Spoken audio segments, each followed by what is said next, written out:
Create a YouTube 16:9 video using this script. Table of contents, about 8 sections. 1.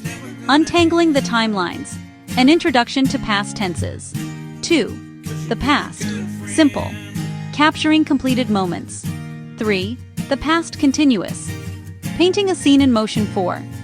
A tale of two tenses, past simple versus past continuous. Side by side. 5. Weaving narratives, past simple for sequences. 6.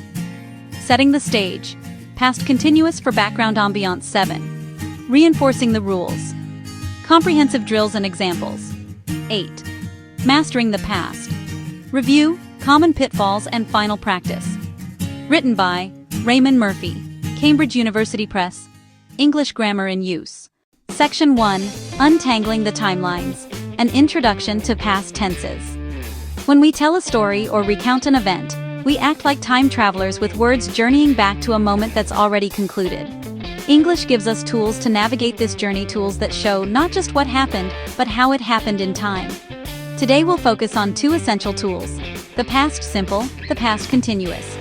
Both speak about events before now, but with a crucial difference in perspective.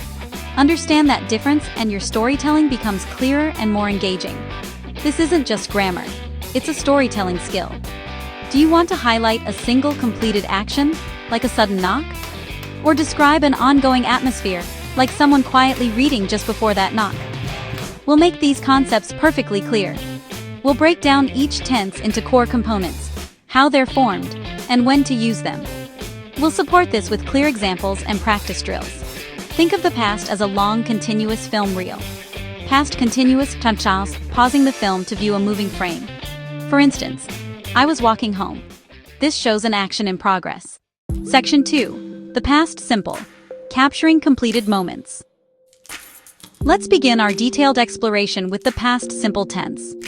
The primary function of the past simple is to talk about actions, events, or states that started and finished at a specific time in the past. When you use this tense, you are presenting the action as a complete, whole unit. The time of the action can be explicitly stated with words like yesterday, last week, in 1999, or it can be implied by the context of the conversation or story. For example, if you say, "I visited the museum," you are communicating that the entire action of visiting the museum is over and done with. It is a historical fact, a closed chapter in your personal timeline. This tense is the backbone of recounting events in chronological order. The formation of the past simple is relatively straightforward, but it requires you to know the difference between regular and irregular verbs.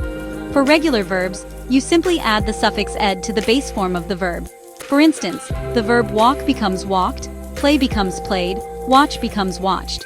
However, a significant number of common verbs in English are irregular, meaning they do not follow this rule and have their own unique past tense form that must be memorized. For example, go becomes went, eat becomes ate, see becomes saw. In an affirmative sentence, the structure is simply subject plus past tense verb. For example, she worked from home yesterday. They saw a fantastic film last night. Creating negative sentences and questions in the past simple involves a helping verb, which is a form of do. Specifically, we use the past tense of do, which is did. For negative statements, the structure is subject plus did not, or the contraction didn't plus the base form of the main verb. It is crucial to remember to use the base form of the verb, not the past tense form, because the did already carries the past tense meaning. For example, the correct form is I did not go to the party, not I did not went. Some other examples would be he didn't finish his homework, they did not arrive on time. This rule applies to both regular and irregular verbs. For questions, we again use the helping verb did. The most common structure for a yes-no question is did plus subject plus base form of the main verb. For example, did you see the email? Did she call you back? If you want to ask a question that requires more information, you simply add a question word like what, where, when, why, who.